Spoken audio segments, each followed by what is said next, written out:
Okay, people, is it me or can you agree that this society today seems to be so better? I make these videos out of frustration because I am annoyed highly. I have zero tolerance for shenanigan people. Now, you have to understand where I'm coming from as a called out one, as a teacher, as God's elect. You have to open your Bibles up to Psalms 139, verses 19 through 22. The reason why I said you all need to read that is because it's about David being frustrated on how the wicked do not love God, how the wicked is not willing to change their ways, how unbelievers are not willing to listen to the gospel.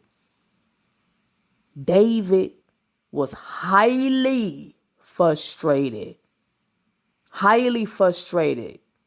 with the wicked who do not love God. Exclamation point. He let it all out. He hate those who hate God. As chosen ones, we have feelings.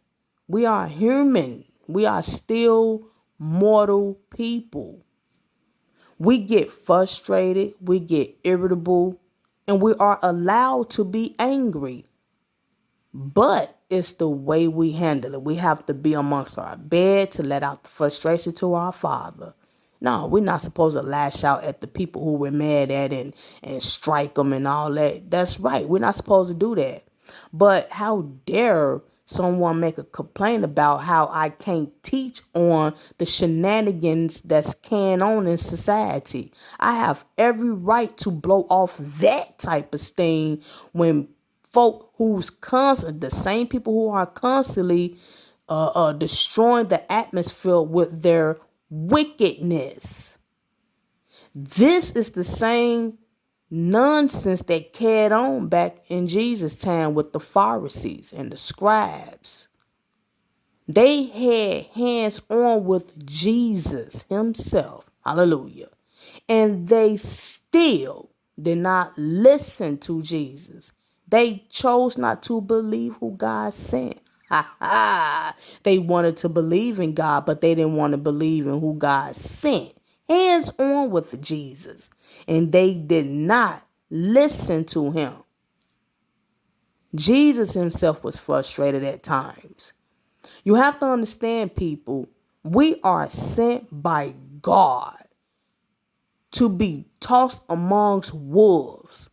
And while we're out here, it's hard at times when we can't blow off the way we want to with ignorant people who are not saved.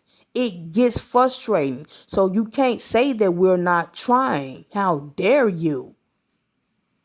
I have every right to expose the wicked. I have every right to. And not for once that I ever said that I would strike someone as well. People irritate when they make comments and don't know what they're talking about. People look at the video, they take it for what they want to take it for. I keep trying to tell people, when you watch these videos, you must have wisdom, godly wisdom, not your own stupid wisdom. No, you have to have godly wisdom to understand the videos. Now, it's either people who are part of the problem that don't understand it, or either you just have a mentally challenged thing going on with your brain that make you not understand or comprehend what I teach. Moving on. Is it me, or is this society seems to be so bitter? 2 Timothy chapter 3 verses 1 through 7, people, is what we're dealing with in this wicked society. I have 2 jobs. And both jobs, everybody is always mad. Everybody's always angry, attitude. One job, I'm going to just say in per se, one of my jobs, everybody is so angry. Everybody is angry. This is how I'm going to break it down. One of my jobs, everybody is angry, miserable, attitude-ish, envying one another, talk about one another up under their breath. Don't nobody like each other. And then when they come together, they all come together just to bully one person who they all may disagree, who they all may agree to not socialize with at the workplace. But deep down inside, don't nobody like each other. That's at one of my jobs. Everybody is so tensed up with their own pettiness. You can feel the tension in the air with their misery. The other job, everybody is just fake. Everybody fake. I'm going to just say that. Everybody is busybodies and fake. Attention seeking, as if most people I work with at the other job has ADHD or something. They seek attention, they beg for it, they get upset if they don't get the attention. You have one that may talk over the other one don't like to listen. Everybody act like toddlers at the other job. I mean like toddlers. You got one job that act like toddlers that don't know how to shut up, always whining, nagging. It seems as if they're mentally challenged, have ADHD. You could teach them all day. It's like you're talking to a brick wall. You know, they do the same thing over and over. They talk about each other. They ha he and talk about each other. You know, and then when you try to pull them to the side to talk to them, let them know where they flaw at, I don't know what you're talking about. It ain't me. Then they blame everybody else for why they act the way they act. I'm telling you, one job I'm dealing with kindergartens, and another job I'm dealing with kindergartens. One job, they don't talk. They got attitudes. They don't work as hard. They work, but they don't work as hard. And they get mad at the other person who may work as hard as them because they have low self-esteem. And the other one, they just whiners who seek attention. So this is what I'm dealing with on a day and night basis, people. And I've given everyone in my channel, well, at least majority of people, my channel, and the latest people that may come on into the job, I try to give them, they make up excuses why they can't get the channel because they don't want to hear the truth. They don't want to hear the mirror. They don't want to see the mirror. They don't want to feel the mirror. So, and that's their right. But I'm just saying, people, you have to understand what we're dealing with today. And that if someone leave comments in there and they speak against what I'm saying, you're part of the problem. That's just simple as that. I know that you are part of the problem because there's no way in heck that the things that I'm saying about today's society, which is located in 2 Timothy chapter 3, verses 1 through 7, the things that I'm speaking about and that the things that I'm standing against in that chapter and those verses, and someone leave a comment that said that I shouldn't speak against that or I shouldn't have my feelings against this shenanigan, which God also said had no dealings with such people. If you are in the comments speaking against what I'm teaching, you are part of the problem, period. You are part of the problem. It's either you're part of the problem or you're not willing to comprehend, which makes you a dodo. Period. Moving on. Years ago, I was at my old job back then that I had spoke about in a couple of videos ago about working at this drug program. I got treated with contempt and disrespected or whatnot, and there was rumors going around saying that I was intimidating clients and stuff like that. Whatever. But one of the clients, I can say, I've been knowing him within the program for about a year. around that time. And he was one of the main dudes who was getting on my nerves and being irritated and sucking up to the supervisor there. They was used to always be in the office chatting and talking. He had special treatment, special favor and stuff like that. And when he was up under her, the one who didn't like me or whatever, when he was all up on her, they used to gossip and talk about me all the time and all that. I already knew what was going on, but I didn't care. But, and me and him kind of got into it a little later because they were spreading rumors about me not doing my job, and I ended up getting laid off. But when I got laid off, the union saw into the situation. They realized that it was shenanigan. I ended up getting my job back. So when I came back, when I got my job back, I got back pay and everything. He was still there. And when I came back and I told him about, how he need to fill out his medicines and stuff, so he just blurted out, I don't want her here, and all this shenanigan. I'm like, huh? What? I ain't never done nothing to this dude. I ain't done nothing. But see, it's because he was with the supervisor gossiping, getting filled up with the negativity, rumors about me, feeding off into the shenanigan behind my back. And see, this is what people do. People come together, they spread rumors about people because they personally don't like them.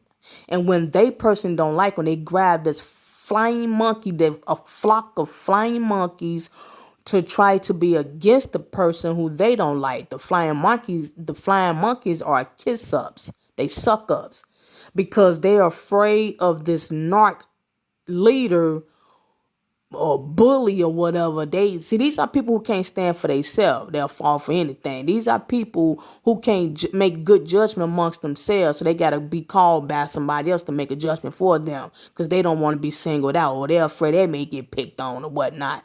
But that's what was carrying on with this brother. He was part of the flock, you know what I'm saying? And see, the rumors about me intimidating clients, but at the same time, she was the one that was intimidating clients because she was recruiting flying monkeys who were the clients. So anyway, moving on. My thing is this. When he blurted out like that, I knew that she got him. And now this is before she had resigned. So I was just like, well, look, I'm just asking for your medicine, bro. What you doing? What is all that about? And, whatever. She told him to calm down, go to his room. I'm still stuck like that. This is the first day I got back after I got laid off with the shenanigan lies about me not doing my job. So God oversaw that and worked in my favor, and kind of made him mad when I just stayed humble and just continued to do my job. And he didn't like that. So he showed his weakness by blurring out, I want her out of here, whatever, But I'm going to fast forward something. 2 programs later, I got bumped up to go to another program. He relapsed, and he ended up coming to the program where I was at. It was another program. So I'm still doing my thing. I'm operations specialist. It's like basically someone who monitors the units, a 24-hour shift for these people to be here to get their recovery on and stuff like that. So when he ended up coming to that program, he was more humble because the program that I was at from the other one, all that shenanigan wasn't carrying on at that moment, so he didn't really have nobody to be cuffed by. He didn't have no supervisor, nobody to cuff him like a little baby, so he was on his own, but he knew me at it than everybody else is at the program, so he had no choice but to try to talk to me. So I forgave him and everything, I think I already knew what it was. But one thing I can say about this brother, though, that made me forgive him and we end up being cool. He said, you know what, KK, check this out. That time when we was at the other program, I ain't saying no names, people. I'm not saying no names. I'm not calling no program names, nothing like that. But it is located in Chicago. But anyway, he said, you know what, KK, the reason why I was treating you like that is because I was jealous. Me and you almost the same age. I'm like maybe 2 years younger than you. And I'm in a program trying to get recovered and stay off drugs and all. I got all this carrying on about me. And you over here trying to tell me what to do and help me get my life together. And I just envy that. And that's why I was treating you like that. I was all up her butt, such and such butt because she didn't like you. And that was more of a reason for me to be on her side because I just envied you. And I said, you know what, man? I already knew that's what that was about. But you know what? I forgive you. And then, boom, that was it. We moved forward. And we was cool. We was cool. I forgave him for being honest because that was a big step that somebody can take, especially a guy, And when I was like, 23, so he was, 21 at the time. Yeah, and we talking about he was on drugs. But anyway, he was honest to say that he was just jealous of me. He was envying the fact that I was helping him get his recovery going on.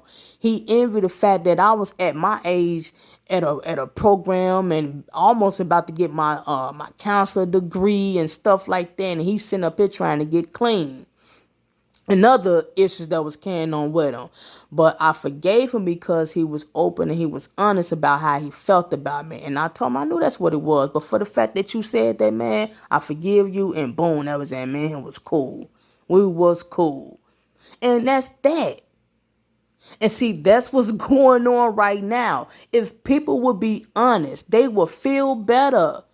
Not only that, but it would give you an opportunity to not continue to feel that way about the person who you feel that way about. And maybe y'all could come together and try to help each other and help whatever your flaw is, get it improved, and you can be on your business. And see, this is what I'm experiencing at both my jobs. People are envying me. Now, I'm not making these videos about me all the time for nothing. It's not like I'm trying to be boastful about myself, but this is what I'm experiencing as a called out one. This is for those who are called and they're going through the same thing. When I was first called, I didn't even know what was going on. I was confused about a lot of things, including with my relatives treating me the way they were. But see, this is because of God. People have to understand that. It's about God pulling us out from the world. And while we're still here physically, we're going to be attacked by those who don't like us because of the spirit that God put in us. You sit back, you say, why they envy me? I ain't got nothing. I'm this and that. It's the spirit that's in us. I can have someone, we can ha ha he and I can and it can go well, it can mean well. And the next thing you know, God be like, okay, this is the time for her to grow. So pow, the next thing you know, the person who was just cool with me just turned on me. Got mad, got evil all of a sudden because they envy me about getting ready to go home from work, or they envy me because I'm finna get ready and go on a trip in another month, or because they envy me because they know when I go home I got peace and I ain't got to be bothered with some man or some woman laying up in my house who I don't really want there. Oh, the list goes on. People envy you because God has put his peace in you, within you. He put his light upon you, and people don't understand why he do it to you and not for me. But even if God wanted to do it, you wouldn't even want it. You'll turn your back on God. It ain't that people want to be saved by God. People just want your glory. Huh? People just want your glory. People want your gifts. People want your shine. They don't want God. Huh? But see, this is the package deal. This is why we're glowing. This is why we have peace. This is why we have righteousness. This is the reason why we have courage to teach, rebuke, correct, and the list goes on. It's a package deal that comes with our Father who chooses us. It's a package deal. We're saved. We have salvation. Huh? We have the full armor rolling with us. We can't be touched. We can't be harmed. That's what God says, Psalms 91. No harm will be put upon us. Huh? People need to understand that it's a package deal that comes with this. You can't just pick what you want for yourself and then feel you're going to continue to serve Satan. No, that's not how that's going. Whatever you think you're going to get is only going to be temporary. And then you're going to be right back mad at your world. You're going to be right back mad at your world that you're living in for Satan. And then you're going to be throwing stones and trying to damage the elect ones. You want to kill the elect ones. You want to shun the elect ones off because we multiplying. That brother said I was just jealous. And I knew that's what it was. He was honest. And see, a lot of people are, but they don't want to be honest. They ain't gonna tell you, I envy you, I'm jealous of you. They ain't finna do that. They got too much pride. 2 Timothy chapter 3. And that's all I'm asking. Is it me or is it 2 Timothy chapter 3, people? Huh?